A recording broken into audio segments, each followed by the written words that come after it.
E aí, pessoal, tudo bem? Como é que está? Tudo chique aí? Galera, na aula passada, nós tínhamos desenvolvido o início da Revolução Francesa, a considerada Revolução das Revoluções. Por que a Revolução Francesa é tão importante? Porque foi um momento no qual até as mais pobres pessoas começaram a questionar a ordem das coisas. Começaram a perguntar por que eu sou camponês, eu nasço camponês e morro camponês? Não posso ter uma ascensão de vida? Por que o nobre é mais especial e considerado superior a mim? Tudo isso é por causa do questionamento que foi muito propagado e muito propagandeado pelas ideias iluministas. Primeira coisa, eu gostaria de falar para vocês que toda a nossa aula é necessário que você anote a matéria em toda a nossa aula, é necessário que, enquanto eu estou falando, enquanto eu estou explicando a matéria, é muito importante que você possa anotar a matéria no seu caderno, tá legal? Nós estávamos falando então o seguinte, voltando aqui, né?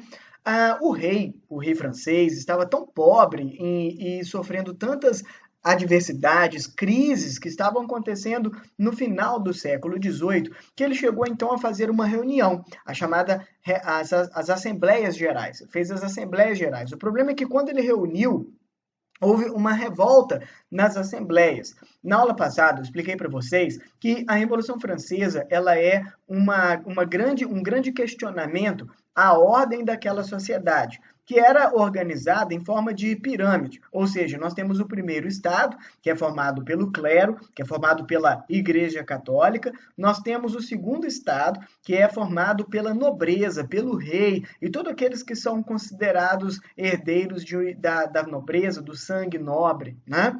E finalmente nós temos o terceiro estado, gente, que na verdade é toda a sociedade francesa, né? O terceiro estado, ele envolve camponeses, trabalhadores rurais de maneira geral, trabalhadores urbanos, cabeleireiros, padeiros, todos os profissionais liberais, tipo professores, tipo enfermeiras, médicos, advogados, juízes, todas essas pessoas eram pertencentes ao terceiro estado. E nesse terceiro estado tão heterogêneo, ou seja, tão diversificado, é muito importante perceber que havia tanto burgueses muito poderosos, que era a burguesia super rica, a burguesia, a classe de comerciantes, e também uma burguesia baixa, a baixa burguesia, que não era tão rica assim, mas que às vezes tinha acesso à leitura, que às vezes podia questionar e podia ter um pouco mais de intelectualidade. Bom, o fato é que durante essa reunião que nós estávamos vendo, que o rei convocou, a chamada Assembleia Geral, houve uma verdadeira revolta, que ficou com o nome muito original, a Revolta nas Assembleias, né? E aí é o seguinte, olha só aqui no slide o que foi a Revolta das Assembleias. O terceiro estado, ele foi pressionado pela aristocracia que se uniu à causa monárquica, mas o terceiro estado se declarou em Assembleia Constituinte, e declarou o juramento do jogo da pela. O que é uma Assembleia Constituinte, pessoal? É quando o terceiro Estado fala, a partir de agora, eu, o terceiro Estado, vou fazer as regras desse país. Olha só o como foi revolucionário isso, né? Eu, o terceiro Estado, é que vou fazer as regras desse país. Vocês aí do primeiro Estado, da nobreza, do clero, vocês vão ter que obedecer às regras que nós, terceiro Estado, vamos fazer. Porque, na verdade, o povo não é feito para servir o rei. O rei é que tem um cargo para servir o povo. Né? Os políticos não estão no poder para mandar no povo, mas sim para obedecer às vontades da maioria, para obedecer à vontade do povo. Vinha aí princípios da democracia, vinha princípios da república. Alguns mais radicais queriam acabar com a escravidão, queriam fazer reforma agrária, ou seja, dividir a terra igualmente entre as pessoas. Bom, isso tudo é de grande revolução, né? E aí, no dia 9 de julho, a Assembleia Nacional se declarou oficialmente em uma Assembleia Nacional Constituinte. O que significa isso? Significa que a partir de agora eles estavam numa reunião para decidir as regras que iriam mandar na França. Eles vão refazer todas as regras da França. No dia 11 de julho, o terceiro estado formou uma milícia burguesa. Você sabe o que é uma milícia? é um grupo que tem um objetivo político, porém, para alcançar esse objetivo político, ele age com armas, ele age armado e ele está apto a usar a violência. Tá? O grupo que age armado, um grupo que age pela violência e que não tem limites, ou seja, ele está disposto a matar pessoas para fazer os seus objetivos políticos valerem. E é isso que o terceiro estado acabou se tornando, uma milícia. E essa milícia ela vai tomar a maior prisão. Foi aqui que a gente tinha parado, né, na aula passada. Essa milícia ela vai tomar a maior prisão da França. Essa prisão é chamada Bastille. A Bastilha era uma prisão política. Você vai agora pausar o vídeo e anotar tudo isso que eu falei até aqui. Porque eu também preciso de falar para vocês. Deixa eu só fechar a janela porque está ventando para Dedéu. E Dedéu já é o nível máximo. Muito bem. Eu pedi para vocês, então, fazerem uma pesquisa sobre o que foi a queda da Bastilha ou a tomada da Bastilha. Não é isso? Então, aí nós vamos falar o seguinte, a Bastilha era uma prisão política, e você vai escrever aí para mim o que é uma prisão política. A Bastilha era uma prisão para prender as pessoas que não concordavam com a nobreza, que não concordavam com o clero, ou seja, com o primeiro e o segundo estado. A Bastilha era, então, uma prisão política. Muito importante perceber que ela foi tomada, ela foi destruída. Eu já visitei a França. E ao chegar lá, você só vê essa praça aqui vazia. E só esse pequeno monumento à Bastilha. A Bastilha era desse tamanho aqui. Aqui está uma maquete da Bastilha. A Bastilha foi derrubada, ela foi destruída. Um dos principais agentes do terceiro estado, que ajudou bastante na queda da Bastilha, eram os chamados sans-culottes. Culotte é, na verdade, vou até ficar em pé aqui para mostrar para vocês, é, na verdade, aquele negócio oval, assim, né? Tipo uma calça com enchimento, tipo uma bondona, assim, com uma calça com enchimento, que os homens liberais não usavam. O culotte, que era esse enchimento, era típico do mundo da tomada, né? Dessa realidade dos mais ricos, né? Apenas os mais ricos usavam os culottes, que era esse grande enchimento, né, de calça. Mas, apesar disso, né, ou seja, era uma revestimenta só para rico, quem acabava não usando essa vestimenta ficava famoso, era o chamado sans-culottes. E essa galera, os sans-culottes, eles eram trabalhadores urbanos, tá? Eles ficavam sempre no mundo das cidades e eles também eram muito revolucionários. E eles, os sans-culottes, vão ser grandes líderes para a tomada da Bastilha. Tá, Felipe, até aqui tudo bem, destruiu a prisão, acabou, né? Uma série de novidades foram acontecendo. E aí nós temos, na verdade, que todo o movimento revolucionário, que é a extensão do movimento urbano ao mundo camponês. Tive que dar uma paradinha aqui, gente, perdão, colocar a blusa da escola, né? Como assim? Eu estou gravando uma aula atrás da outra e, né, amo Cultura Viva, escola maravilhosa, saudade de vocês, de estar lá, né? Só pôr essa blusinha aqui, o uniforme da escola, que eu fico saudoso, que eu fico com saudade de vocês. Enfim, eu estava falando para vocês o seguinte, esse movimento do terceiro estado, ele é um movimento que vai se expandir por todas as cidades da França, mas ela vai além de Paris, tá? Então, vai além de Paris, vai invadindo várias cidades. E também na zona rural, né? Olha só o que está escrito aqui no slide. Na zona rural, uma onda de boatos se espalhou, dando origem ao chamado Grande Medo. O que foi o Grande Medo? As pessoas ficaram aterrorizadas, elas ficaram com medo de que todo o mundo delas fosse abalado, porque era tão revolucionário que eu vou te falar um negócio, os camponeses começaram a rasgar os contratos que eles tinham com os donos proprietários de terra, com os grandes proprietários de terra. Os mais pobres começavam a questionar os mais ricos. Os trabalhadores começavam a questionar as injustiças do trabalho daquela época.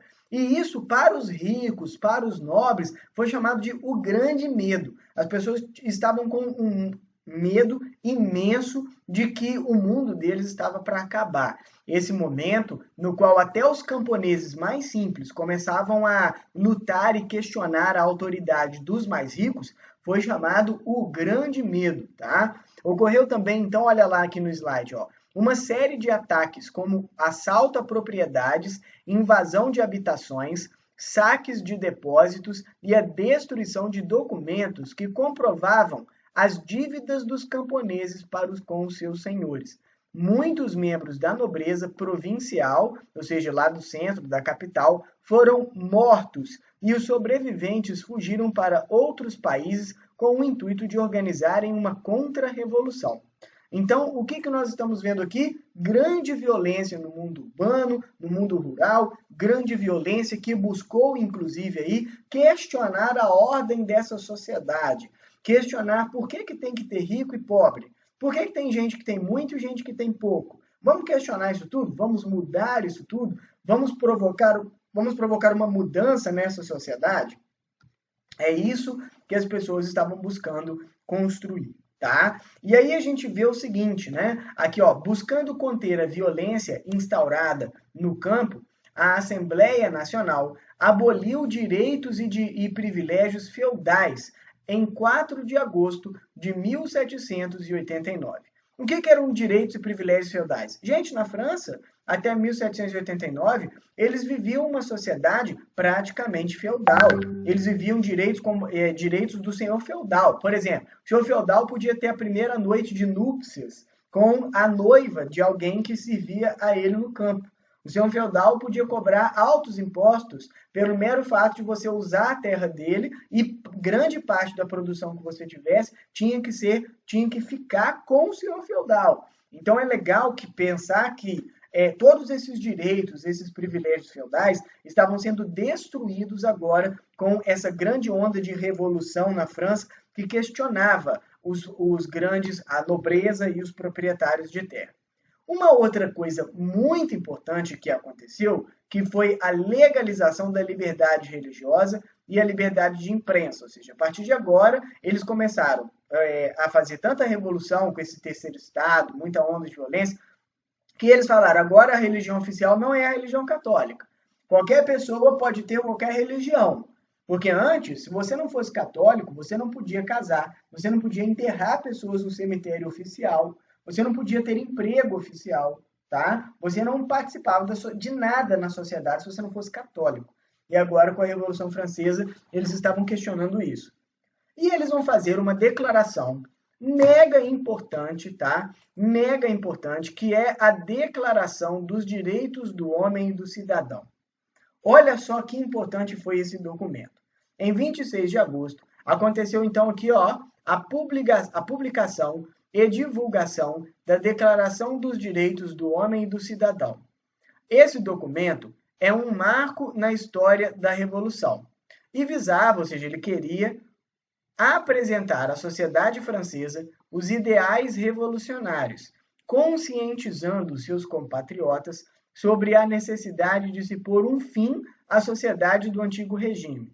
O conteúdo da declaração, embora não fosse democrático, porque ele, por exemplo, não falava sobre o direito igual entre homens e mulheres, tá? Ele defendia algumas propostas lançadas pelos iluministas, como igualdade civil, ou seja, todos podem votar, todos devem ser julgados, todos devem participar da justiça de maneira igual. Não é porque você é nobre que você tem que não ser julgado e eu sou pobre que eu vou ser julgado e preso. Não. Agora tem igualdade civil, ou seja, perante a lei todo mundo é igual, né? Igualdade jurídica, ou seja, todos têm que obedecer às mesmas leis. E a garantia da propriedade privada, ou seja, todos que têm já as suas terras são donos das suas terras. Essas terras não podem ser tiradas, não podem ser arrancadas dos seus donos originais. Porque naquela época, o proprietário de terra e os nobres, eles podiam chegar para você, camponês que tinha uma terrinha, e falar, ó, essa terra aí não é sua mais não, é minha. E eu sou nobre, dane-se você. Né? Então é muito importante perceber que a Declaração dos Direitos do Homem e do Cidadão, apesar de ainda ser um documento muito preconceituoso em vários sentidos, foi um documento muito valioso e revolucionário para aquela época. porque ele colocava aí uma série de mudanças, tá? Mudanças agora que estão na lei, que são documento, né? Ou seja, propriedade de terra, direito de falar o que você pensa e direito de ter a sua vida, ou seja, o Estado não pode te matar só porque você discorda do Estado.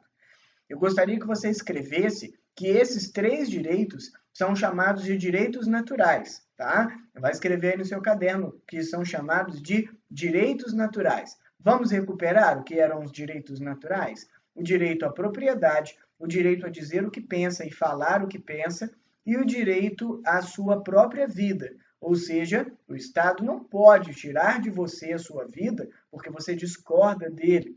Essas são as 3 grandes conquistas agora dessa fase da Revolução Francesa. Uma outra grande mudança que aconteceu foi a invasão do mundo clerical, ou seja, eles destruíram igrejas, mataram padres, tá? Chegou-se a matar, diz aí o Michel Vovelli, um historiador muito importante, que eles chegaram a matar mais de 1.200 padres em praça pública, tá? Então eles queriam acabar com a Igreja Católica, devido aos seus anos e anos e séculos de dominação intelectual e econômica. Então eles invadiram e roubaram o clero. Além disso, então, teve uma parte do clero, pessoal, que fugiu, tá? Durante essa revolução, é bom lembrar uma coisa: parte da nobreza e parte do clero vai fugir da França e em outros países vão se organizar para fazer uma contra-revolução. Eles vão começar a organizar um exército para combater a Revolução Francesa, tá? Ah, como se não bastasse, olha só, o rei vai tentar fugir. Na tentativa de organizar um movimento que contivesse, ou seja, que controlasse a revolução, junto aos nobres emigrados e às demais nações absolutistas, o rei tentou fugir com a família real, tá? Então, olha só que doideira. Mas foi preso na cidade de Varennes e levado de volta para Paris. O episódio carregado de simbologia, porque imagina, né? O rei é pego no meio da estrada tentando fugir, gente. Imagina o rei com toda a família real, com toda a sua carruagem, tentando fugir da própria França. Aquilo foi a gota d'água que eles precisavam para falar, gente, para com isso, né? Vamos controlar o rei, vamos fazer medidas aí, vamos acabar com a importância da nobreza. E aí mostrou-se que o rei, que na época era o Luís XVIII, não era confiável. Né? Então ele estava abandonando o seu próprio povo. E aí foi feita a primeira lista de regras, ou seja, a Constituição da França ficou pronta em 1791. O que dizia aí essa Constituição? Admissão a cargos e empregos sem outra distinção, senão a decorrente das virtudes e aptidões de qualquer cidadão. Ou seja, qualquer cidadão podia ter cargos e empregos, não é porque você é nobre, tá? Isso aqui é uma grande mudança importante.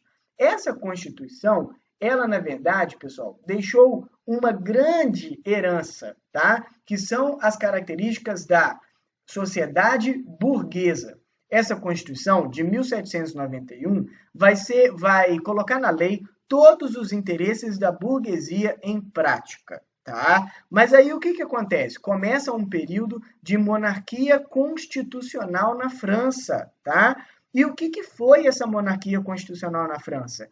Quem estava sob o poder? E como que ela vai cair?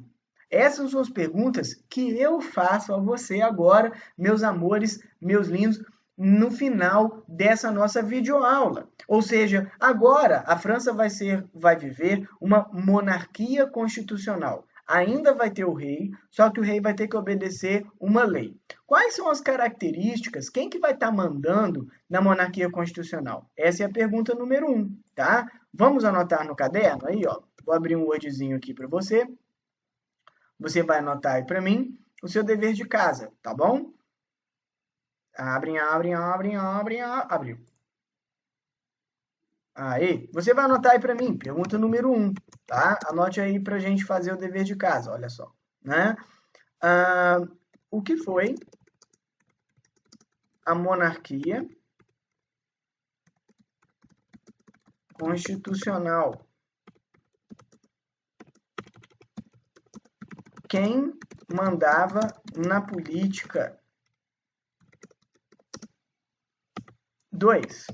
tá? Agora vamos para a 2. Não sei porque o tracinho ficou diferente disso aqui, né? Agora é o seguinte, eu quero que vocês respondam o seguinte. Quem eram os jacobinos e os girondinos? Tá? 3. Anote aí para mim.